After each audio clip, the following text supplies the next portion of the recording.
उपवास क्या है, उपवास का सही अर्थ क्या है, उसका महत्व क्या है, वो हम समझेंगे। तो एक बार किसी ने रमण महर्षि से पूछा कि उपवास का महत्व क्या है। उसके लिए सबसे पहले आप ये समझिए कि हम कुछ भी करते हैं वो क्यों करते हैं। क्योंकि कहीं ना कहीं हम परेशान हैं या दुखी हैं या शांत हैं, या अभी जहाँ हैं जो हैं जैसे हैं वहाँ हम संतुष्ट नहीं हैं, वहाँ शांत नहीं हैं। हमारा मन भटक रहा है, इधर उधर दौड़ रहा है। किसी का मन डरा हुआ है, किसी का मन कामनाओं से ग्रस्त है, किसी का मन अशांत है, कोई ईर्ष्या में जल रहा है, कोई तुलना में जल रहा है, कोई दुख और पीड़ा में है। ये हर किसी की स्थिति है। सीधी सी बात है कि जो अभी जहाँ है वो वहाँ संतुष्ट नहीं है, वहाँ ठीक नहीं पा रहा अपने आप को, इसलिए कोई ना कोई गतिविधि चल रही है। तो उपवास का अर्थ फिर क्या हुआ?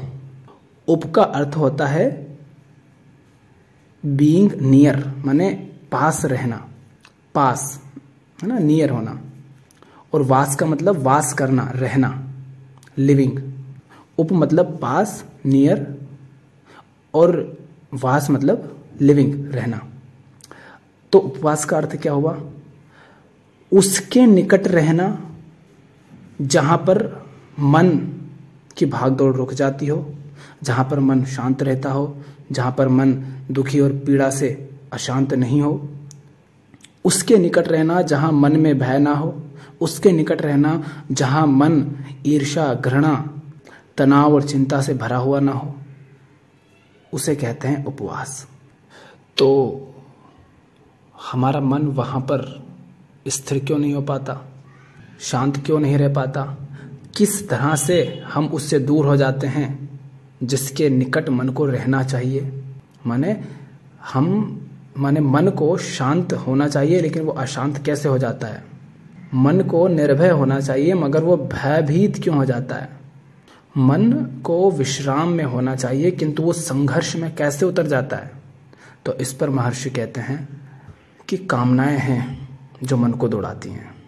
वो कहते हैं कि अगर इंद्रियों की गतिविधियां रुक जाएं, थम जाएं, शांत हो जाएं, इंद्रियां हैं, उन इंद्रियों की गतिविधियां रुक जाएं, शांत हो जाएं, थम जाएं, तो मन एकाग्र हो जाता है। हमारी समस्या क्या है? मन भटकता बहुत है, मन भाग दौड़ करता है, परेशान रहता है। और हमने कहा वो परेशान क्यों रहता है? कामनाओं के पीछे दौड़ने के कारण। और कामनाएं, जिन कामनाओं के पीछे हम दौड़ते हैं, वो हमारे मन तक पहुंचती कैसे? इंद्रियों के माध्यम से। कुछ हमने देखा, हमारी आंखों ने देखा, वो बड़ा सुंदर लगा, प्यारा लगा, पसंद आ गया, उसे देखकर खुशी मिली, सुख मिला। फिर हमने उसको छू कर देखा, उसके बारे में सोचा, और फिर हमने कहा चलो क्यों ना इस चीज़ को हासिल किया जाए। ऐसे ही करते ना, ऐसे किसी चीज़ के बारे में सुन लिया, किसी चीज़ का हमने स्पर्श कर लिया, तो फिर उसकी इच्छा पैदा होती है। तो महर्षि कह रहे हैं कि इंद्रियों की गतिविधियां अगर रुक जाएं तो मन जो है एकाग्र हो जाता है।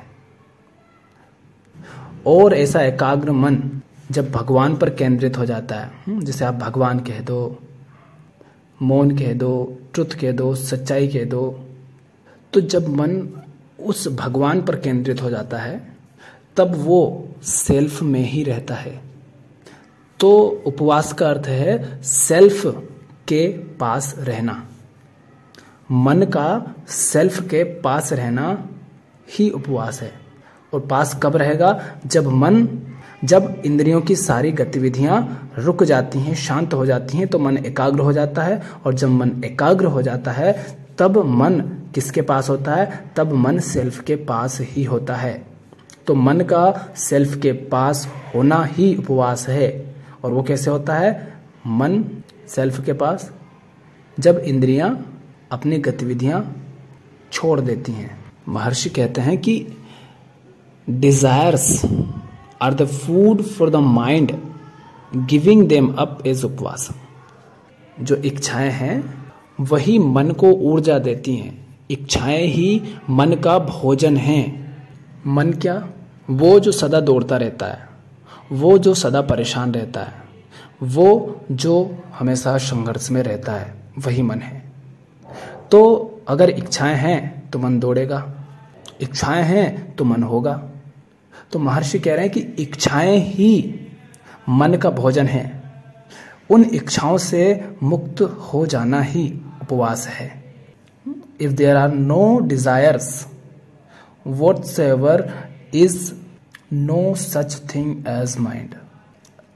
समझे कि अगर इच्छा नहीं होती है तो मन जैसी कोई चीज होती ही नहीं है। फिर क्या होता है? इच्छाएं अगर नहीं है तो मन जैसी कोई चीज होगी ही नहीं। फिर जो होता है वो मन नहीं होता है। What remains is self। इच्छाएं मन का भोजन है, माने इच्छाएं होती हैं, उसी से मन को ऊर्जा मिलती है। और अगर इच्छाएं नहीं होती है तो मन जैसी कोई चीज बचती भी नहीं है। फिर जो रह जाता है वो सेल्फ है। उसी को ट्रुथ वो कहते हैं, उसी को आत्मा कहते हैं, कि आत्मा मात्र रह जाती है। तो हमने क्या कहा शुरू में कि हम कुछ भी क्यों कर रहे हैं? क्योंकि अभी जो है, जहाँ है, जैसे हैं, वहाँ ठीक नहीं है, वहाँ संतुष्ट नहीं है, वहाँ शांत नहीं है, वहाँ अशांत है, वहाँ दुख में है, वहाँ पीड़ा में है, वहाँ भयभीत है। और ये सब किसकी बात हो रही है? मन की। मन दुख में है, मन पीड़ा झेल रहा है, मन अशांत हो रहा है। और इन सब का कारण क्या है? मन की भागदौड़, कामनाएं। तो महर्षि ने क्या कहा कि अगर इंद्रियों की गतिविधियां रुक जाएं, माने इसीलिए तो आपने देखा होगा ना कि जिनको हम ऋषि वगैरह कहते, ऋषि कहते हैं, साधु संत कहते हैं, अक्सर उनको ऐसे दिखाया जाता है जैसे वो ध्यान में बैठे हैं। इसका अर्थ क्या है? कि वो इस इंद्रियों को ज़्यादा भागदौड़ नहीं करवा रहे हैं, वो इंद्रियों को शांत कर रहे हैं। उनको दिखाया जाता है कि वो समाज से बाहर हैं। क्यों? क्योंकि समाज में बहुत कुछ ऐसा है जिनकी ओर इंद्रियां दौड़ती हैं, तो वो समाज से बाहर, माने जंगल में उनको दिखाया जाता है, एक कुटिया में उनको दिखाया जाता है, ताकि वहाँ ऐसी वस्तुएं ना हो जिनकी तरफ मन या इंद्रियां भागें। तो जब इंद्रियों की गतिविधियां रुक जाती है तो एक तरीका तो वो है कि आप उनसे दूर हो गए, पर लेकिन उसमें थोड़ी सी दिक्कत ये हो जाती है कि जैसे ही फिर वो चीज़ें आपके सामने आएंगी, अगर आपका मन सचमुच ध्यान में नहीं उतरा है तो आप फिर भटक सकते हैं। तो इंद्रियों की गतिविधि रोकने का तरीका क्या है? किस तरह से इंद्रियों की गतिविधि रोकी जाए? उसका तरीका है कि जिनकी ओर इंद्रियां दौड़ रही हैं, जिन कामनाओं की ओर, जिन इच्छाओं की पूर्ति की ओर इंद्रियां दौड़ रही हैं, उनकी व्यर्थता को जान लिया जाए कि अगर ये कामना पूर्ति हो गई, ये इच्छा पूर्ति हो गई, तो उसके बारे में पहले तो हमने कल्पनाएं कर रखी हैं कि अच्छा ये हो जाएगा तो कुछ अद्भुत हो जाएगा, ये पालूंगा तो सब ठीक हो जाएगा। ज़रा देखो तो जिनकी वो कामनाएं पूरी हो भी गई हैं, जिन्होंने वो सब हासिल कर लिया जो वो चाहते थे, जो उनकी इच्छाएं थी, जिनके पीछे आज तुम जो दौड़ रहे हो, तुमसे पहले जिन्होंने वो सब हासिल कर लिया, उनसे पूछो तो क्या उनको वो मिला जो चाहा था? अगर उनको नहीं मिला तो आपको कैसे मिलेगा? तो इंद्रियों को, उनकी गतिविधियों को शांत करने का उपाय यह है कि जिनकी ओर इंद्रियां दौड़ रही हैं उनकी हकीकत को जान लो, उनके बारे में कल्पना मत गढ़ो, वास्तव में वो क्या है वो देख लो, आपको क्या चाहिए वो देख लो, और वो क्या उनसे मिल जाएगा ऐसा देख लो। अगर नहीं मिल रहा है तो इंद्रियां फिर उसकी ओर नहीं दौड़ेंगी। तो इंद्रियों की गतिविधियां थम जाएंगी, गतिविधियां थम जाएगी तो मन एकाग्र हो जाता है। और जब मन एकाग्र हो जाता है, उसमें कोई इच्छा नहीं होती, कोई संघर्ष नहीं चल रहा होता, कोई भागदौड़ नहीं हो रही होती, किसी कामना के पीछे नहीं दौड़ रहे होते हो। इसका अर्थ ये नहीं कि तुम कोई क्रिया नहीं कर रहे हो, क्रियाएं हो रही हैं, मन नहीं दौड़ रहा है।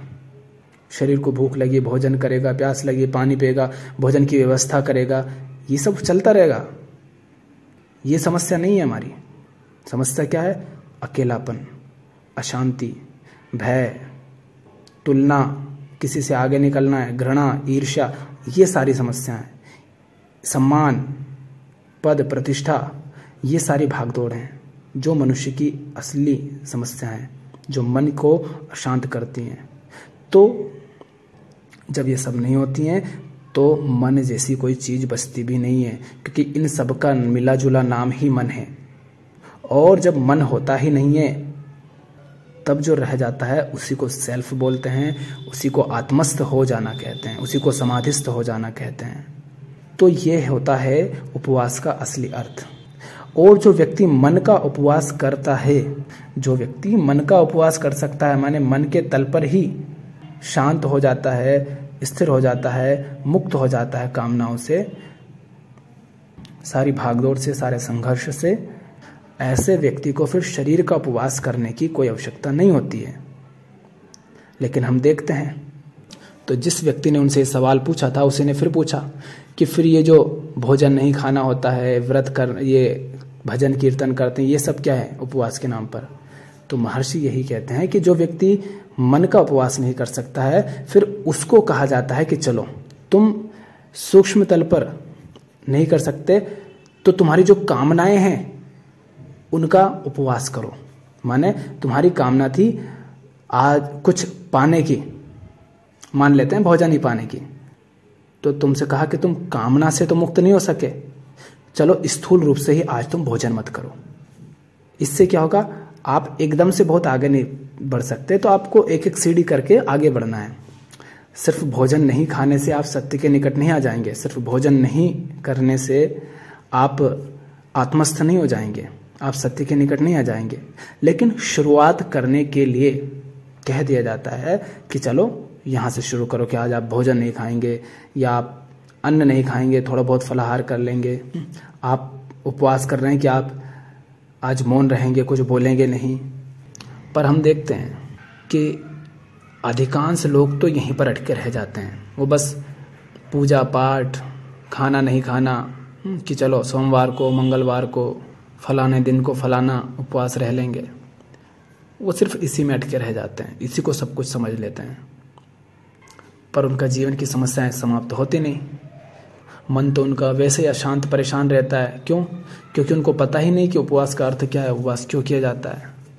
तो वो वहीं पर अटके रह जाते हैं और सारी धार्मिक पाखंड गुरुओं की दुकानें उसी से चलती रहती है। चलो हम तुम्हें उपवास करवाएंगे, ये विधि करो, वो करो, जल चढ़ाओ, फल चढ़ाओ, फलाने दिन ये उपवास करो, ऐसा करो, वैसा मत करो। उनकी दुकानें चलती हैं, बाजारवाद भी चलता है, सब चलता रहता है।